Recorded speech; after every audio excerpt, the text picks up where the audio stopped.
Baik, Assalamualaikum warahmatullahi wabarakatuh. Selamat pagi semuanya.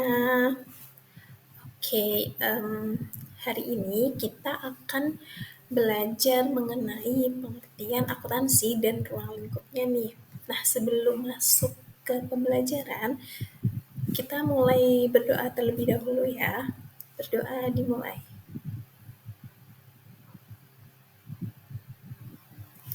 Amin.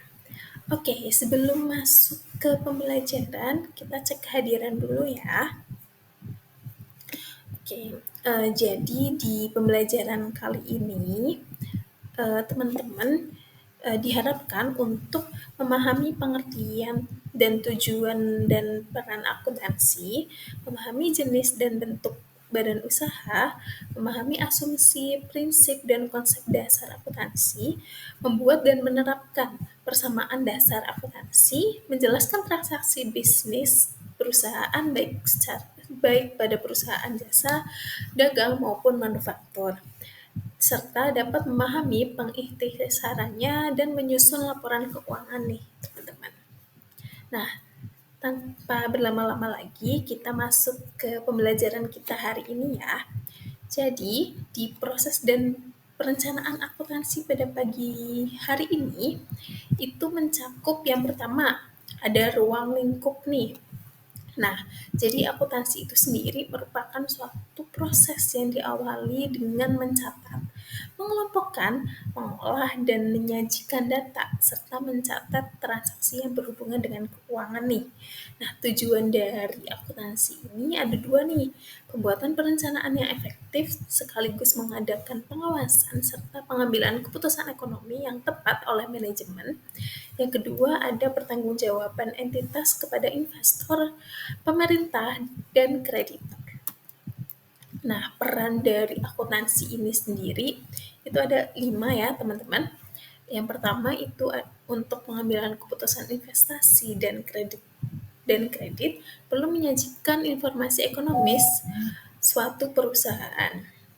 Pemberian gambaran kondisi perusahaan dari suatu periode ke periode berikutnya, pemberian potret yang dapat diandalkan tentang kemampuan untuk menghasilkan laba dan keuntungan. Nah, yang keempat itu adalah sebagai media komunikasi antar manajemen dengan pengguna informasi. Nah, yang terakhir dari peran akuntansi ini yaitu sebagai bentuk pertanggungjawaban manajemen terhadap stakeholder atau eh, pemangku kepentingan. Oke, jadi badan usaha itu ada 3 ya teman-teman. Yang pertama ada BUMN atau badan usaha milik negara, yang kedua ada BUMD atau badan usaha milik desa, dan yang terakhir ada BUMS atau badan usaha milik swasta. Nah, bentuk dari BUMS sendiri itu ada 4 teman-teman. Yang pertama ada badan usaha perseorangan, yang kedua ada badan usaha firma, ketiga ada badan usaha persekutuan komanditer atau CV, dan yang terakhir itu ada badan usaha perseroan terbatas atau PT. Nah, di sekitar kita tuh banyak banget ya, ada CV, ada PT, yang sering kita temuin ada PT ya teman-teman. Oke, kita masuk ke konsep dan siklus akuntansi. Nah, untuk persamaan akuntansi sendiri ini, jadi rumusnya dari persamaan akuntansi itu harta atau aktiva sama dengan hutang ditambah modal atau pasifa. Jadi aktiva dan pasifa ini harus balance ya teman-teman. Nah, untuk pencatatan akuntansi itu sendiri ada 8 tahap nih.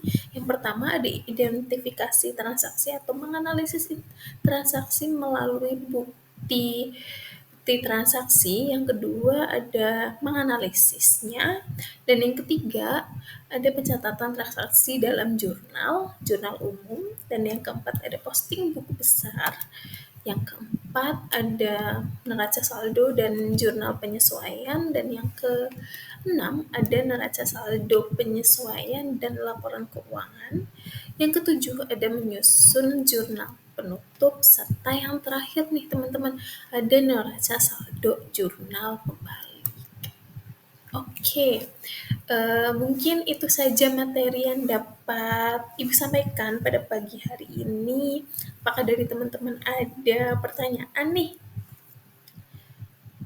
Oke, mungkin dari teman-teman sudah paham ya mengenai proses akuntansi pada pagi hari ini. Nah, sebelum kita akhiri nih pembelajaran pada pagi hari ini, Ibu akan memberi penugasan kepada teman-teman untuk merangkum tentang pembelajaran pada pagi hari ini.